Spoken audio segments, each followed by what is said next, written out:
آج ہم کربلا میں 6 محرم الحرام سن 61 ہجری کے جو واقعات ہیں ان پر ذرا گہرائی سے بات کر رہے ہیں۔ ہمارے پاس ایک تحریر ہے 6 محرم کربلا میں پانی کی بندش اور استقامت، اسی کے حوالے سے بات کریں گے۔ مقصد یہ سمجھنا ہے کہ اس دن کیا ہوا، خاص طور پر پانی کا مکمل بند ہونا، امام حسین اور ان کے ساتھیوں کا صبر، اور پھر یزیدی فوج کا دباؤ کیسے بڑھا۔ جی بالکل، 6 محرم وہ دن تھا جب کربلا میں حالات آپ کہہ سکتی ہیں ایک انتہا کو پہنچ گئے۔ وہ جو پانی کی بندش 5 محرم کو شروع ہوئی تھی نا، وہ اس دن مکمل ہو گئی، مطلب بہت سختی کر دی گئی۔ اچھا، یعنی پانی تک پہنچنا بالکل ہی ناممکن بنا دیا گیا تھا؟ پہلے شاید تھوڑی بہت گنجائش تھی۔ ہاں، پہلے شاید کوشش کی جا سکتی تھی، لیکن 6 محرم کو عمر بن سعد نے بالکل واضح حکم دے دیا۔ نہر فرات پر ذرائع بتاتے ہیں 500 تیر انداز اور گھڑ سوار لگا دیے گئے۔ مقصد صاف تھا کہ پانی کا ایک قطرہ بھی خیموں تک نہ جانے پائے، اور اس کا اثر ظاہر ہے براہ راست اہل بیت پر پڑا۔ پیاس کی شدت بہت زیادہ تھی، خاص طور پر بچوں کے لیے۔ وہ جو 6 ماہ کے لیے اصغر تھے، ان کی پیاس کی بے چینی اور دوسرے بچوں کی سسکیاں، ماحول بہت غمگین تھا۔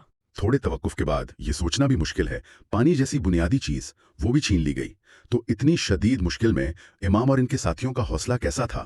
ان کے عزم پر کیا اثر پڑا؟ یہی تو کربلا کی اصل بات ہے، اتنی شدید پیاس، بھوک اور دشمن کا گھیراؤ، لیکن امام حسین اور ان کے جو وفادار ساتھی تھے، جیسے حضرت حبیب بن مظاہر رضی اللہ، زہیر بن قین رضی اللہ، بڑے بڑے نام تھے، ان کے قدم ذرا بھی نہیں ڈگمگائے۔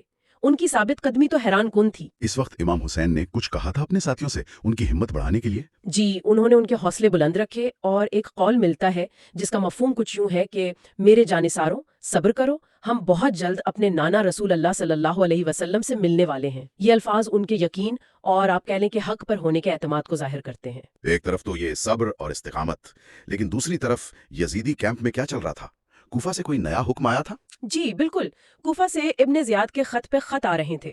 عمر بن سعد پر بہت دباؤ تھا کہ بس اب بہت ہو گیا، یا تو حسین علیہ السلام سے یزید کی بیعت لو یا پھر ان کا سر قلم کر کے بھیجو، مطلب اب کوئی درمیانی راستہ نہیں چھوڑا جا رہا تھا۔ یعنی یا بیعت یا جنگ، اس میں تو کوئی لچک ہی نہیں رکھی گئی۔ تو امام کا کیا جواب تھا اس پر؟ امام حسین کا جواب بھی اتنا ہی صاف اور دو ٹوک تھا۔ انہوں نے بیعت سے بالکل انکار کر دیا اور فرمایا کہ میں ذلت کی زندگی پر عزت کی موت کو ترجیح دیتا ہوں۔ یہ ان کے اصولوں پر قائم رہنے کا ایک واضح اعلان تھا۔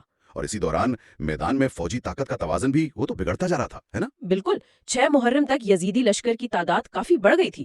کچھ روایات کے مطابق تو یہ 30,000 سے بھی زیادہ ہو گئی تھی۔ ان کے پاس اسلحہ، گھوڑے، سامان، ہر چیز کی فراوانی تھی، اور وہ محاصرہ مزید تنگ کرنے کو تیار بیٹھے تھے۔ اتنی بڑی فوج اور دوسری طرف چند لوگ۔ اچھا، اس صورتحال میں ایک کردار حر بن یزید ریاحی کا بھی ہے۔ وہ تو پہلے امام کا راستہ روکنے آئے تھے، اس دن ان کی کیا کیفیت تھی؟ ہاں، حر بن یزید، وہ ایک بہت اہم کردار ہیں۔ جو پہلے حکومتی حکم پر آئے تھے، اب ان کے اندر ایک شدید کشمکش چل رہی تھی۔ ذرائع بتاتے ہیں کہ 6 محرم کو ان کے چہرے پر پریشانی تھی، شرمندگی تھی، وہ بہت خاموش تھے۔ وہ بظاہر تو یزیدی لشکر میں تھے، لیکن ان کا دل امام حسین کی سچائی اور مظلومیت کو مان رہا تھا۔ شاید ان کی یہ بے چینی صرف ان کی ذاتی پیشمانی نہیں تھی، بلکہ یہ اس کیفیت کی علامت تھی جو شاید لشکر میں کچھ اور لوگ بھی محسوس کر رہے ہوں، پر کہہ نہ پاتے ہوں۔ تو دن بھر تو یہ سختیاں تھیں، پیاز، گھیراؤ، دشمن کا دباؤ، اندرونی کشمکشیں۔ شام اور رات کیسی گزری حسینی خیموں میں؟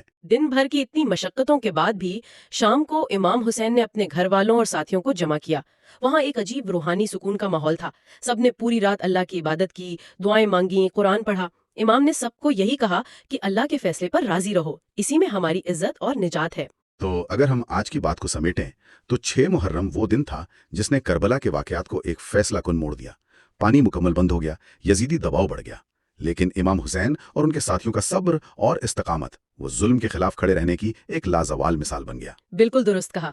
کربلا کا بنیادی سبق شاید یہی ہے کہ مشکل سے مشکل حالات میں بھی جب پیاس ہو، بھوک ہو، دشمن چاروں طرف ہو، تب بھی حق پر ڈٹے رہنا، یہی اصل حسینی ہونا ہے، اپنے اصولوں کے لیے سب کچھ قربان کر دینے کا درس۔ اور آج کے لیے یہ سوال چھوڑ جاتے ہیں کہ جب انسان سے جینے کی بنیادی ضرورتیں جیسے پانی تک چھین لی جائیں اور سامنے یقینی موت کھڑی ہو، تو وہ کون سی طاقت ہوتی ہے، کون سا یقین ہوتا ہے جو اسے اپنے اصولوں اور ایمان پر اتنی مضبوطی سے قائم رکھتا ہے؟